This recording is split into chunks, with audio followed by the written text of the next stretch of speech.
Hi, I'm Dr. Marc Mednick. I'm a licensed psychologist and expert on family disputes. I've been doing this work for over 30 years, helping parents split up, doing what's best for their kids, working with entire families, trying to help them get through this very difficult time. A couple of things stick out.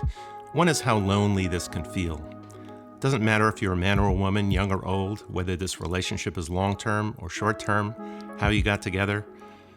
The point is, right now, you may feel really up against it. Most people feel like they're making this transition completely and utterly alone. Even if that's not true, that's very often how it feels. Even if you have a support system around you, you can feel like you're the only one going through this. You don't know where to turn. You don't know what to ask. You don't know what the answers are that you're looking for. When you remove someone who's been your other half of your life, it leaves this chasm, especially if you're both responsible for kids that you're creating together. Everybody's in the middle of this messy time. You're not sure what to do with your kids. You're not sure how they're going to react. You're not sure how to handle this thing called a divorce. So that's why I decided to create this podcast. We're calling it Make Sense of the Mess. Each episode, we're going to take on a different question, some big conundrum that you face as a co-parent, some very important issues that you must handle in the early stages of a divorce. And we're going to break down those questions with the hope that you'll walk away with some better handholds. Specifically 4 C's: clarity, courage, context, and community to work through this very messy time. So here is how it's going to work. In each episode, we're going to take on some new topic, something that is timely for you, something that is really urgent and necessary for you to attend to, that you need some answers with. How are we going to do that? We're going to invite some real-life people who are going through what you're going through. We're also going to invite some experts in the field to discuss kind of the best things to do, say, not do, not say.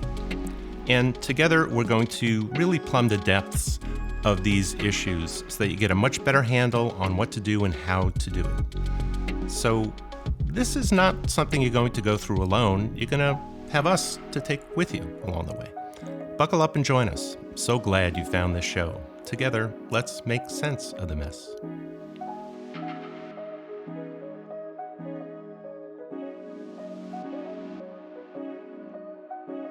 So on this first episode, we're going to talk about the reasons why you're facing divorce in the first place. This can be a really confusing time. You may be feeling really overwhelmed with very strong negative emotion, confused about what to do, who to talk to, what to do next. So in this episode, we're going to start at the beginning and start to figure out together the reasons why you may be here. Very often we jump to conclusions before we've reviewed how we got here in the first place. And the review becomes very important because it helps you create a context for your life, an understanding about how you need to approach things. So let's start at the beginning. Let's talk about some of these reasons. There are 10 total reasons. There actually may be more, but these are 10 that are the most common. 10 is a lot, but let's go through them. Here's reason number 1. Your spouse or partner just told you they're not happy and they want a divorce. What does that mean? Where does that come from? Generally, when somebody tells you this, they're being very ambiguous and rarely specific about the source of their unhappiness. I'm putting this as reason number 1 because this is the one that really drives people nuts. They have no idea really what is happening with their spouse or partner. Puts you in a terrible pickle. You can't fix something that can't be discussed or described. If your spouse or partner is someone who is chronically unhappy or miserable, for example, is there anything you can really do to make that better? The answer is no, you can't do anything to make that better. You can't fix somebody and make them happy if they no longer want to partner or be with you or see a future together. If they're not going to talk about how they feel, maybe they can't talk about how they feel. Maybe that's been an issue in the relationship from the beginning. They can't describe how they feel. They have no language of emotion. You really can't fix that either. But before you throw in the towel here, I do suggest you try to go to couples therapy. You might get more clarity on what's bothering your spouse or partner, and you might have more clarity with yourself about what the limitations are, about what you're willing to put up with. How much effort can you put in at this point in order to make the relationship better? Here's the thing I really want to drive home. Very often when this invitation is made to go to a therapist, to go to couples counseling together, the partner who is initiating the divorce by saying they want out is often the one who says, I don't want to go. I don't want to talk about this. There's absolutely nothing you can do but make the offer. That very same person, when they go, very often, if they're terribly ambivalent or stuck inside themselves, they have a very hard time committing to a process of change. They know they want something to change, but they're really not invested in plumbing the depths of what needs to be discussed. You can't make somebody talk. You can't make somebody express their feelings or emotions any more than they're able to or willing to. So you make the offer, but if you run into a lot of resistance, that should tell you a lot about what their motives are and what their commitment is to the relationship or their lack of commitment to the relationship.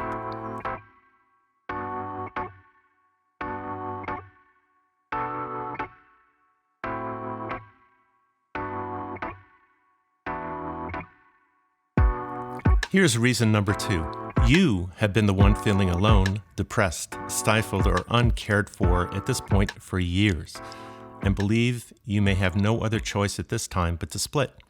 If this is the case, you've been thinking about this for quite some time. You've had fantasies about what it would be like to be loved by someone else, cherished by someone else. You've had fantasies about what it would be like to be single again, what it would be like to remain coupled with this person and have to deal with what is now agonizing to you. So let me ask you, how is this affecting your health? Yeah, I'm talking about your health. Have you put on weight, indulged with too much drinking? Have you done other things behaviorally that have affected your behavioral wellness? Have you had affairs to calm the loneliness? Physically, do you have headaches, stomach or back pain? Is this affecting your sleep? Do you feel depressed or anxious, worried all the time? Are you obsessing constantly? Do you feel anxious about what's happening today and you just can't seem to get this feeling of discomfort to go away? By all means, take care of yourself. Go get a physical. Rule out something that may be happening physically to you that is creating some of the emotional experience that you're having. But once done, you need to look inwardly. You need to go and talk to a therapist and try to figure out why you're feeling what you're feeling and what you can do about it. If this is affecting your health, you really need to take this seriously. And then take an inventory. Have you done everything you know how to do? Tried everything you can think of doing, going to therapy, going to yoga, learning how to relax yourself, learning how to take care of your needs outside the relationship so that there's not so much pressure on the relationship. If you've done everything you know how to do and you're still feeling this abundant, lingering loneliness in the relationship, then it might indeed be time to split.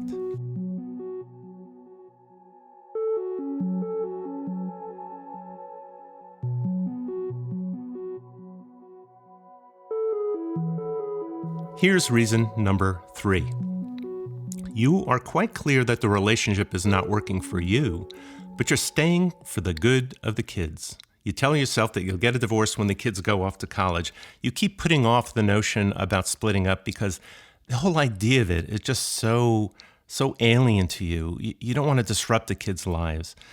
Now, this is the reason most people decide to stay in an unfulfilling marriage or relationship. We'll discuss this at length in future episodes, but let's get to the heart of it.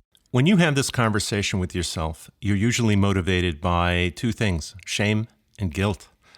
You feel dreadful about the idea of splitting up, and you're obsessing constantly about how you're going to disappoint or hurt your children in the long term. You convince yourself that doing so would be absolutely dreadful, and you can't contemplate the notion of a divorce.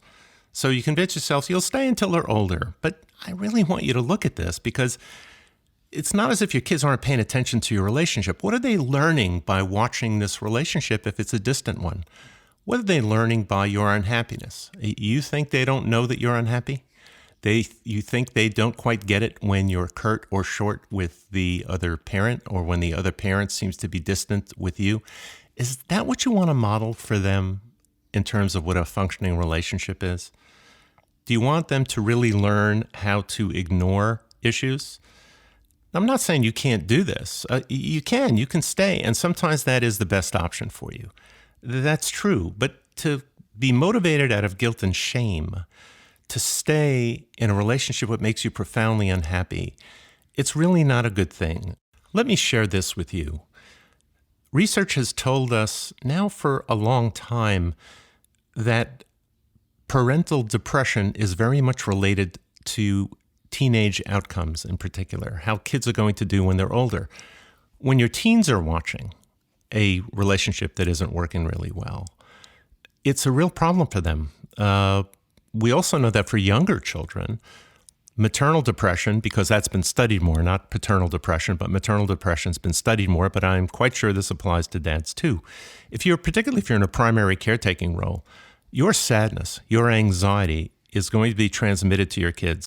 If you're not doing well, your kids are going to experience you not doing well. It's going to affect what I would call the ecology of their lives. The whole context of their lives shifts. You'd be amazed at what kids tell me in consultations with them about what they notice about a parent who is in distress, and how much even a 6-year-old who is astute and smart and caring extends this compassion to the parent who is, from their point of view, now very needy. They need to adjust to take care of mommy or daddy. It's really quite alarming when you hear that kind of thing. And if I share that with parents, they're often, well, oh, that can't be. Johnny or Jennifer can't possibly be thinking that, but they are. And they're so astute, and the kids are so cool. They're actually protecting their parents so much they're not sharing their concern, but they are concerned. And they're taking in your sadness and trying to make sense of it. And it's too much for them. So keep that in mind as you go through this. Your internal state is visible to them. You think that it's not, and you can just act your way through this for another 10, 15 years. I'm telling you, you can't do that. Now, there may be prevailing reasons to stay in a relationship like this. Some of them have to do with financial dependence. Some of them have to do with other things that are going on. I'm not judging here. I'm just trying to make you aware of the central fact that your internal state, if you're a good parent, and I am sure that you are, is noticed by your children who love you and care for you, and they are paying attention to what you are modeling for them. Here is reason number 4. You feel forced into this choice out of protection for yourself or your children. This is a really big deal. This is not the usual kind of situation where there's general unhappiness in a relationship. I'm talking about situations where your partner is physically or emotionally abusive. They gaslight you constantly. They're insulting, condescending, and difficult. They may use drugs or alcohol to excess. They may lie all the time about finances. Your family is coming apart at the seams because of debts and dismay over where the money is going. Overall, this is a person who creates emotional instability. They're temperamental. Everybody in the family is walking around on thin ice. It's an agonizing choice for you to have to make, but one that must be made for your protection and for the protection of your kids. Here's some things you really need to consider. How significant an immediate threat is there to you or your children from the spouse or partner? Ongoing intimate partner violence, threats of violence or self-harm may require police assistance, removal of that parent from the home, or leaving that person alone while you secure the safety of the children. You may have to call the cops, may have to call 911. If you've thought about having to do that, chances are you may actually have to, or maybe you should have before. You should have an action plan in place here. Who you're going to call, other people who are on speed dial. It could be your sister. It could be the police. If you've heard the phrase, "I'll change, just give me another chance, I'll be different," many times before from somebody who's an abuser, odds are their behavior is not going to change.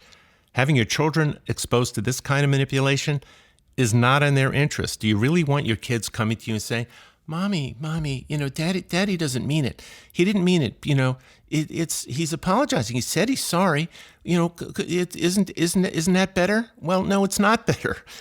Do you really want to have a child who wants to save that parent, who wants you to be responsible for fixing them? That cannot be done.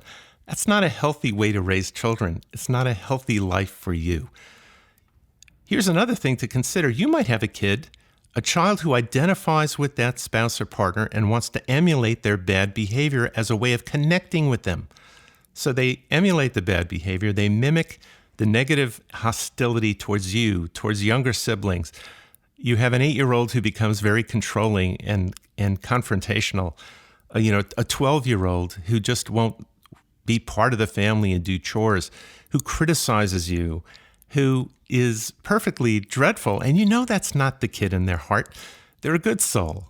You want the best for them, but they're being exposed to this constant drumbeat of modeling this negative hostility towards you, towards younger kids. You can't have that in your home. If you've exhausted every attempt to address the abusive behavior, you've tried to suggest counseling, you've tried to insist that they stay on their medication, you have talked to family members, you've gotten other people involved, and the behavior still continues, this pattern keeps recurring, I know this is hard, but it's time to consider leaving.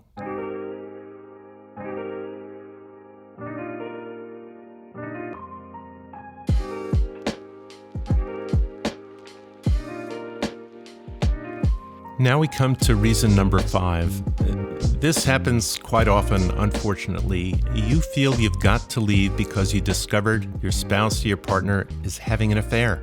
They went back to an old lover, and you feel humiliated, dismissed, cast aside. You can't believe the sense of betrayal that you feel. It's so potent. It invades every aspect of your waking conscious life. It interrupts your dreams. It's in your dreams. You can't get away from this feeling of dread, this awful, awful set of feelings. If you have discovered an affair, your rage, your resentment, the feelings of betrayal and disappointment may be too much for you to get over. I can't stress this enough. That may be the case. That may well be the case. You may not be able to get past it. But before you decide that, please see a therapist. Work on how you feel, what can be done for you to figure this out. Here's a key point. Often the affair itself triggers an earlier abandonment or trauma from your life that predates this relationship, things that you've not dealt with. Maybe you have, but it's reawakened this sense of dread. And I really mean dread. It's not simple betrayal. It's not simple disappointment. It's dread. It's a feeling of powerlessness, of helplessness. It may be that you are experiencing that set of feelings in addition to feeling the pain of the infidelity. You're experiencing the pain of this earlier life experience too. This can be extremely overwhelming. You're going to need to work through that with an individual therapist. But I also recommend that you seek couples counseling. Be willing to examine what worked and did not work in the relationship without focusing exclusively on the affair. Now, that may take a while to get to. You may have to do some individual work before you're ready to work on the relationship. But even if the couples counseling, if you get there, doesn't seem to end the way you'd hope, you'll get something out of it. The alternative is spiraling out of control without any kind of life raft here. This is a tough time. This is a disabling kind of place to be. If you're not feeling confused and overwhelmed, you're probably in enormous denial. Most people feel terrible burdens here.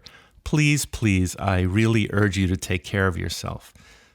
This may be hard to see in the moment, but don't assume that your life as you know it is in a mess and is going to stay that way. Don't assume that. Also, don't assume that this means the end of your relationship. You need to give yourself the time, the space to sort things out before you seek a divorce. Now, if your spouse or partner is a serial offender here, it's time to move on. There's only so much pain, humiliation, and embarrassment one person can tolerate. And if you've had your fill, you've had your fill. Really, that's okay. That doesn't mean that you're thrown in the towel. It means you've been patient enough and you can't take any more insult. Now, I want to discuss the flip side of this discussion, because it may be you that had the relationship outside the marriage, an affair with a person you believe to be the love of your life. And if you're hearing a little bit of sarcasm in my voice, you're right. You believe that this chance at love will not come again, and you're now aware of all the things you're missing in your marriage and therefore must end it. so you can be with this person who is now the love of your life. If that's your motivation, please, I beg of you, please go to therapy. Most affairs do not result in a healthy relationship after the current marriage resolves. Lust, love, and longing are often powerful, but please don't confuse that with something long-term. One of the reasons your marriage doesn't work is it's the everyday grind of experience. It's kids getting up sick. It's having to pay bills together. That takes the luster off a relationship, and it's not exciting every day. Let's face it. Affairs are always exciting. They're always exciting. That's not real life, though. Leaving for someone else is a betrayal that your potential ex simply may not be able to get over, and that can affect the divorce, custody issues, and your financial status. If you're thinking about leaving the marriage, please do so because you have done all that you can do to save this marriage and make it work. Go to couples counseling. Talk about what needs talking about. If there's no possibility for change, okay. But please don't confuse that with leaving for someone else to find your bliss. That's not in the offing. So here we are at the midway point. We've got 5 more to go, and don't worry, they're kind of short ones. And then after that, we're going to talk to some real life people, and that, I think, is going to be an interesting discussion that you don't want to miss. So on to reason number 6.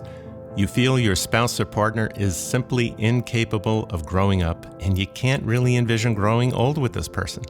They're stuck the way they were 20 years ago, and they want you to be stuck with them. I hear this a lot. Yeah, people grow at different rates, that's true, but some don't grow up at all. I encountered this a lot with people who are in their 30s or early 40s, and they wake up one day and it occurs to them, it finally dawns on them that this is just not tenable. I can't be their mommy or daddy forever. It's like raising another child. I have children. I don't want to raise a child who happens to be my spouse. This one's really hard, but you know the answer to this. You really do in your heart know whether or not they're capable of making change or want to get there with you if you want to grow. This brings us to reason number 7. You like, respect, and admire your spouse or partner, but you no longer feel that you love them or are in love with them. You've grown apart and you no longer share core values about how to move forward in the sense of a relationship, and you want more out of life for both of you, even though you may actually share core values about other things, like how to raise the kids. If this is you, then there's no real reason to stay together for any reason unless you think it's the best thing for each of you to do for the children. In cases like this is where a great mediator comes in. Seek a professional who can help you split amicably and fairly. If you guys are both on the same page about how to raise the kids, there's no rancor, there's no tension and hostility.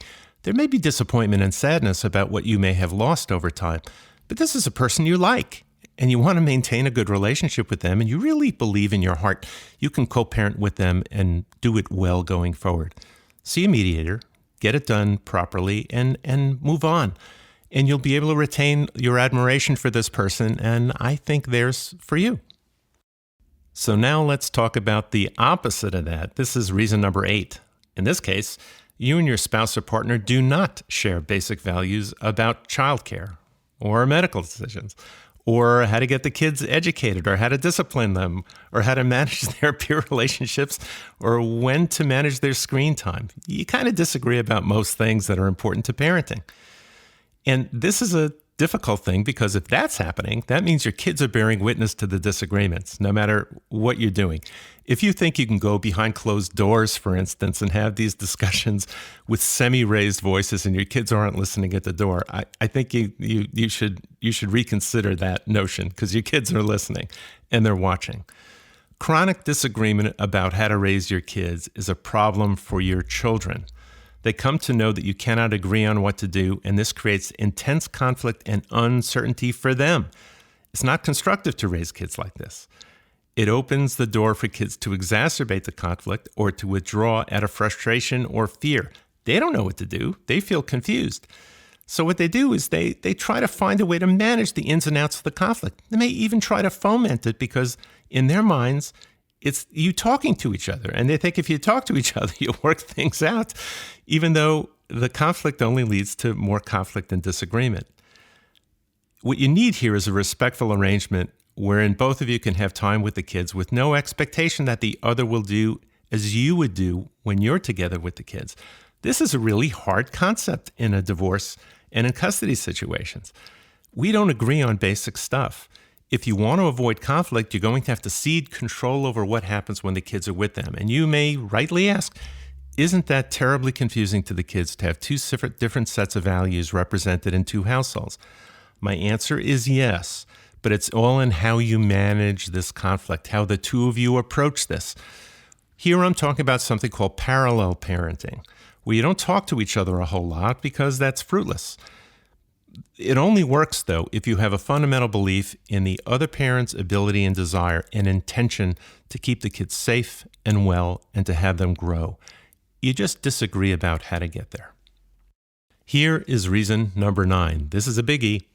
You have in-laws or friends of your spouse or partner that are intrusive, who undermine your parenting, who are too much a part of your lives together. This doesn't get talked about enough, I think, but it's a major reason that relationships come into conflict. And it's usually a problem from the outset. It just never gets resolved. It's a very large problem, particularly in the first year or two of a marriage. Here's my point of view. If your marriage is going to last, you must create a universe of two. That means each of you has separated from your own family of origin enough to be truly committed to one another. This is what makes a relationship a sense of wonder. Really, it's the two of you against the world. I don't mean in a conflict sense. I mean in a sense where you support each other and you read each other's needs, but you protect the boundaries and the contours of this new relationship, this new universe. That means you cannot have friends or family intruding and telling you what to do. If each time you have a disagreement with your spouse, you talk to your mom or your dad about it, or your sister or brother about it, or your best friend, and you listen to their advice, they're now in the room with the two of you. This is about your relationship. I'd rather you talk to a therapist. I'm not saying don't talk to your friends or family, but they shouldn't have a role in the decisions that you make as a couple. If your spouse or partner is listening to the voice of their mom or dad more than your voice, you've got a major problem. If someone else is intruding into the decision-making in your marriage, in your relationship, that's a serious issue, and it may in fact be irreconcilable. How do you know? When you bring this up to your spouse or partner and they see nothing wrong with this, they don't want to talk to a therapist about it, they think they're fine, their family is perfect and wonderful, and you need to just go along with this because you always have, that's a major problem. Now we come to the final reason. It actually may not be the final one. You could probably think of several others that you're experiencing, and I'm all ears. Please educate me about what your experience is. Your spouse suffers from a chronic mental health condition or a physical condition, but is simply not doing what they need to do to take care of themselves. This means they're not taking medicine. They're not going to meetings. They're not going to therapy. They're not listening to advice which you know is helpful to them from you, from the professionals that are in their life. So let's give a quick example here. If you're dealing with a partner who has an addictions problem, look at their history. Look at what they do, not what their stated intention is. Addicts sometimes relapse. People in recovery do that. That's okay. It's how they manage the relapse. How do they really go about seeking the help that they need? Do they go to meetings? Do they get the help that you know they need to have? Did they avail themselves of that assistance, and did they get better? Here's a bit of advice I'd like to share. It's something I share with my patients all the time. I believe in history more than I believe in psychology. If someone has shown you, by virtue of their behavior, what their actual intention is, then believe them. Pay attention to what they've done, not what they say they're going to do. If the history has been there of not sticking to sobriety or not taking medication or not going to therapy as directed, then that's a problem. It's not likely to change. You can't bet that it's going to change. Do you really want to wager that that's going to happen in your life going forward? That they're going to change, they're going to grow, they're all of a sudden going to change the story of their lives? I think not. Now that we've gone through these 10 reasons, I'm hoping that you see yourself in some of them. And that may be unfortunate. It also may be unfortunate there may be more than one that speaks to you. Or it may have triggered you thinking about some other reasons that speak to you. So here's the thing. It's one thing for me to give you advice or to opine on what's good for you. It's quite another thing for you to actually listen to other people who are going through exactly what you're going through. That's really important here. I get it, your life is complicated and this is really messy. So here's what we're going to do. For each episode, my friend Bryant, who's a brilliant host and facilitator, is going to moderate a discussion between me and some other parents, co-parents, who've recently gone through a divorce. And we're going to talk about these ideas that I presented at the top of the podcast, just like the ones I just mentioned, and how they measure up to real life situations. We're going to talk about what worked and what hasn't worked for them, what's been hard and perhaps even surprisingly easy. I really hope that this resonates with you. It gives you some courage and context for your own transition, and together we can start to make sense of this mess.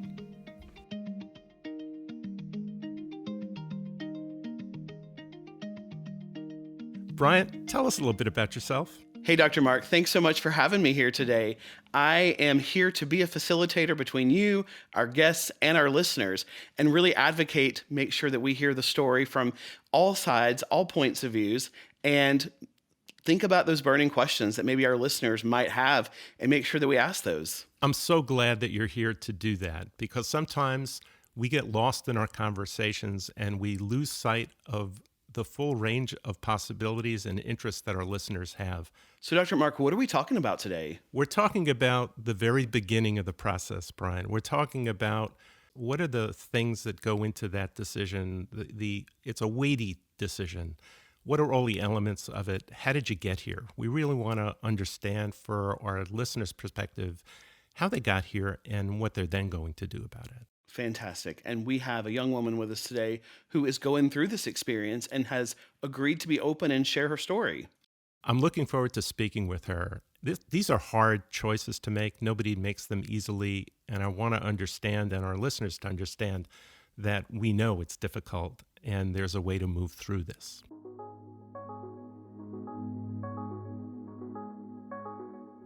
The biggest piece for me was once I started to realize that the message of love that my children were receiving based on their view of our marriage wasn't one that I wanted for them to interpret in their own lives. I just think that there's, a standard for love and acceptance and partnership that wasn't being really presented to them in the relationship that had developed between my ex-husband and myself, that I just really, it was kind of the turning point. It wasn't like staying together for the kids. It was like separating for the kids at that point. At what point, Ashley, if I may ask, did you begin to notice? And what did you notice initially? And did you believe your own eyes and ears when you began to notice what you noticed? No, I did not believe my own eyes and ears. And I was in the type of relationship where I was being told what I was hearing and seeing wasn't the case. And I think that's like the first red flag, right? When you're starting to have to document what is being said and done to you to prove that you're not crazy and to remember it and to not be told otherwise. I mean, that's gaslighting in its best form. I'm wondering what some of those things were, because I know that other people share that experience. He was very paranoid that I would cheat on him.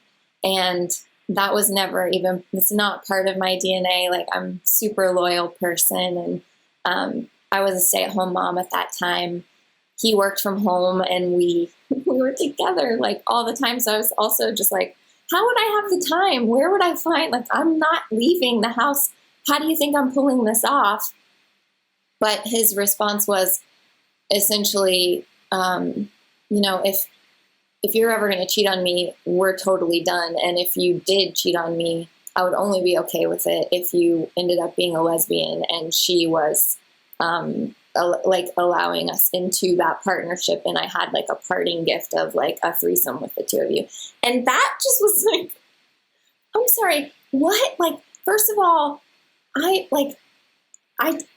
don't know. I heard it so many times. I think by the fourth time that he said this to me over the course of many years, I just looked at him and I was like, listen, if I ever cheat on you, I'm not inviting you into that. Like, if I leave you, it's because I went away from you and you would not be invited to that. So sorry, I guess like we're married and I'm not able to give you that parting gift. But at that point I was like, this is stupid to even stay together. Okay, so this is a real critical thing, and a lot of other people will identify with this. So one of the things that gaslighters do is that they keep extending the metaphors and the examples that they use. So they start out with, it's just about you're cheating on me, and then it's extended now to other partners, and after that would be something else even more outlandish, because the whole idea is subjugation and control. It's about keeping you off balance. I'm wondering what some other things were that you noticed. I had gone through a lot of just really emotional realization and painful conversations with my mom. Her father had sexually abused someone in our family, and I was having my own questions. And she and I were basically pulling away from each other, and I was realizing that I couldn't depend on either of my parents. And I had all of this hurt in my heart, and it was unrecognized by my ex-husband. And he did not create space for me to have my own crisis, because his crisis every day was always more important than mine, and always kind of diminishing my feelings or my need to take up space. So I just remember one day, like I was doing dishes in the kitchen after dinner, and the kids were playing in the other room. They were little. They were really little. And he came in while I was washing dishes, and I had kind of gone into deep thought about all of the processing emotionally that I was doing. And the water's running, and I'm just like in a fog, and I just hear like, I want my wife back, like clapping in my face. And it was jarring, and it did bring me back to like that moment. But he was like, I'm trying to work, and these kids are running around, and you're not doing anything to help. And like, it was 7:00 in the evening. It wasn't really working hours, but he didn't stop, and always viewed his work as the most important. And as a stay-at-home mom, you get caught in the like, I need to support everything that he's doing, and my stuff is less important. And that came even on the emotional side. So there wasn't space for me to be the one that was hurting, or the one in crisis, or the one that was stressed out. He only had that space. Ashley, I would go a step farther and say there was no room for you to exist in real time and space. Oh, no, it definitely felt that way. Yeah. And Dr. Marc, listening to Ashley's story, I feel like there are so many parents nodding along right now. What do you say to Ashley and those parents nodding along about this? This, unfortunately, is all too common a narrative, and I'm still stuck on the clapping, I want my wife back. I have heard some version of that for 38 years of doing clinical practice, and each time I hear it, it horrifies me, because it bespeaks a sense that who you were, or who they thought you were at the time you married, is who you will be for an eternity. You're not allowed to grow. You're not allowed to change. You're not allowed to evolve. It's not only you can't take up space, you're not entitled to empathy, consideration, compassion, support, encouragement, all the things that come along with being loved and with loving. And when you become aware that the person that you've married and have created children with no longer, or it's not even no longer, but you now may be aware that they never had the capacity for basic empathy, for basic consideration, it's a horrifying experience for most people. And it's what do you do with that? I mean, That's my next question to you. What do you begin to think about, and how did you process that through about what next to do? You're obviously a very serious person and a very attentive parent. So how do you begin to make sense out of this for yourself?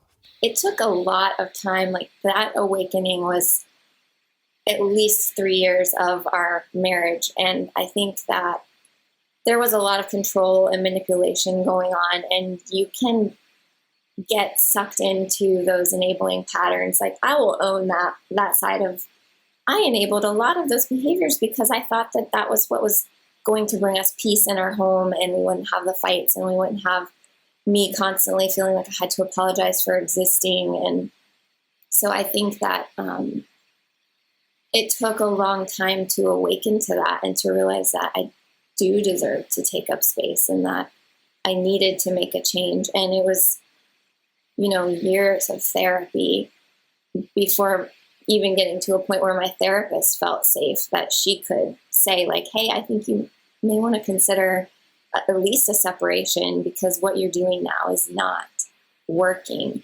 But one big, huge red flag was just we went to a financial planner for some advice on how to get out of debt. And he did all of the talking in this appointment,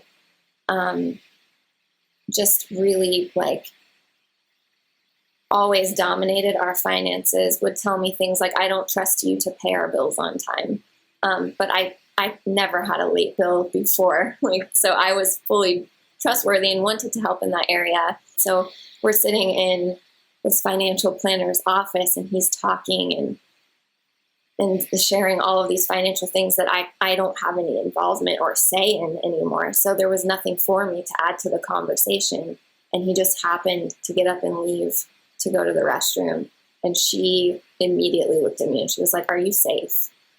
Whatever we were putting off, I thought we were presenting like a happy couple, like we were fine. But she was like, are you okay? Are you safe? And it was really shocking that someone on the outside was seeing something that felt off to them enough that she stepped in to say, hey, are you okay? Ashley, I'd love to interject a little question for our listeners. I think what a lot of people are wondering too is, what are your kids thinking and feeling during all of this? When we started the divorce process, my son was 5 and my daughter was 7. So they were really little. And I really always just wanted to give them a space that felt like they didn't have to choose between the two of us. I know the truth about him. They think he's great because he's the fun dad. He's the weekend guy. He does all the fun plans with them. He takes them out of town on trips to see cool things and plays video games, and they eat out at restaurants all the time. I'm the taskmaster. I make sure that they get baths and do homework and have specific bedtimes, and we don't go out to eat a lot, and we don't do a lot of fun activities because we're in the grind of life, and we have responsibilities. So I think at the beginning they struggled because he was very disengaged with them. He didn't do a lot as he lived here. And I always said, he's more helpful in divorce than he ever was when we were married. He just wasn't engaged. I did it all. And so those first few months of them going to his place, I was peeling my son off of me. He was crying, not wanting to let go and get in the car. They've gotten to a place now that it's been a few years. They're used to the routine. We've all pretty much adjusted. He still does things there was a time, it was his birthday, and we were picking out a birthday card for him and a gift. And my daughter's looking at a card that's talking about what a great dad he is. And meanwhile, I'm literally texting him and he's threatening me with contempt of court because I wasn't giving him something that he wanted. And so it's just such a contrast to be the protective barrier for them so that they're not aware of all of these struggles. They're not aware of any of that. They'll figure it out on their own eventually. They don't need me to tell them. They're smart kids. And eventually the truth comes out always. And I hope that they see some stability and some grounding here, and then I can't control what happens when he's got them. And I hope that they have fun. I think that they do. They seem to. So Yeah, that's pretty amazing that you're able to create that separation between what you know to be true about him and their experience of him. And I know so many parents and so many of our listeners have a very hard time doing that because the overwhelming desire is to protect them by sealing off contact with the person who would otherwise be a jerk. And that it's hard. It's hard to maintain that balance and to project that kind of love and compassion and give them the space to enjoy what they can enjoy with the other parent. And you've done that. Um, I guess I'm wondering about so many things about your kids and what it is that you think they secretly know that they are not fully aware of yet, things that they feel but don't have words to. my daughter, she's noticed that if they don't get out of the house when they're with their dad, he's grouchy. And so she said to me on a couple of times, like, I have to make sure that daddy does something every day outside of the house so that we have more fun and he's not too cranky. And I just thought that's an interesting observation for a 9-year-old girl to make, or a 10-year-old girl to make. Like, why is she feeling like that's her responsibility? Like, his feelings are her responsibility because that's how we operated when we were married. His feelings were my responsibility. So I think that there's been a bit of a transfer, and clearly, like, there's nothing I can do about that. That's his thing that I can't change. I'm not there when that happens, and that's part of her journey. But I can, when she's with me, give her tools to navigate and to let her know that my feelings are not her responsibility. And hopefully that message will eventually settle in with her and her relationship with her dad. Right. And that's great that you're modeling that for her. And she is a lot like you, so she knows how to overfunction, not just function highly, but overfunction.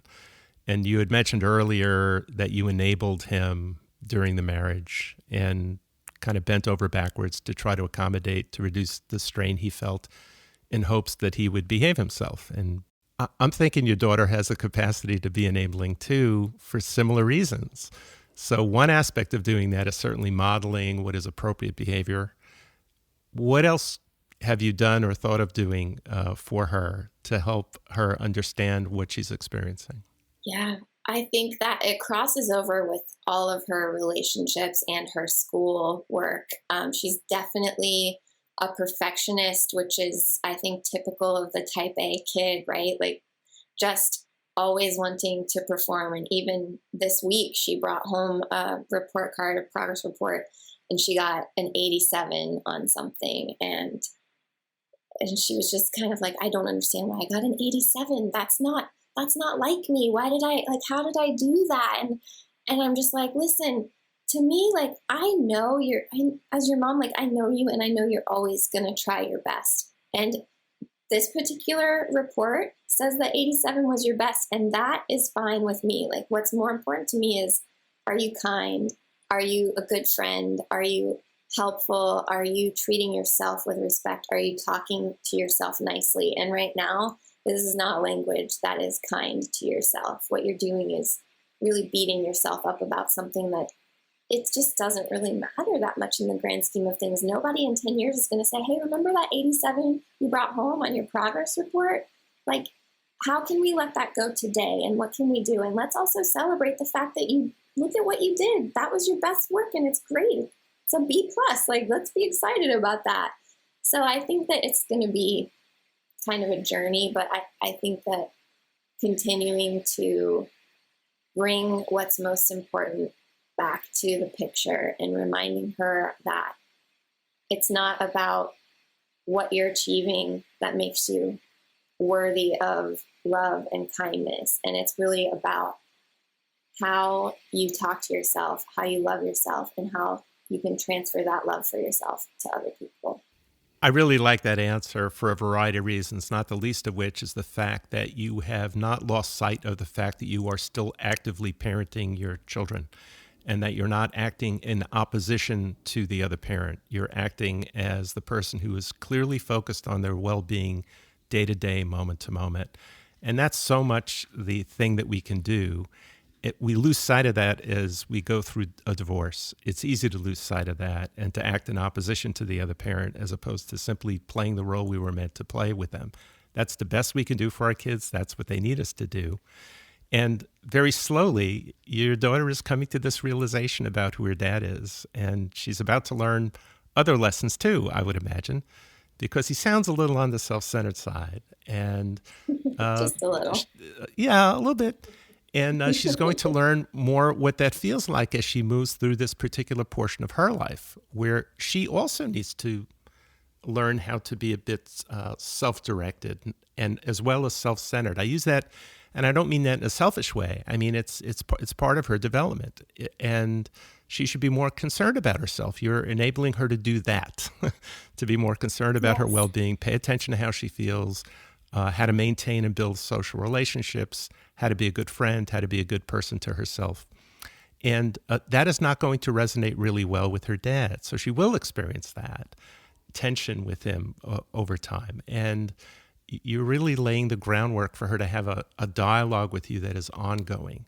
It's part of the ongoing talk that we have to have with our kids as they move through adjustment. The adjustment is not just about the divorce and getting through the initial process. It's about how their development shifts and changes over time and whether or not you can be present for them. I'm always fond of saying, and I say it in other parts of this podcast, that kids always gravitate to the rational, reasonable, empathic parent. And when you can provide those kinds of tools for your kids, it's so comforting. It creates that space and that environment. This is a long process. And your kids sound like they're doing pretty well. Yeah, I think they are. Thanks for joining us. It'd be really cool if you could spread the word. You know someone who could use this? Well, don't forget to subscribe and leave a review, but also share more with somebody about our mission to help co-parents feel less alone. Please share this podcast freely. That's my shameless plug. For more tips and tools about how to navigate this time, please go to makesenseofthemess.com.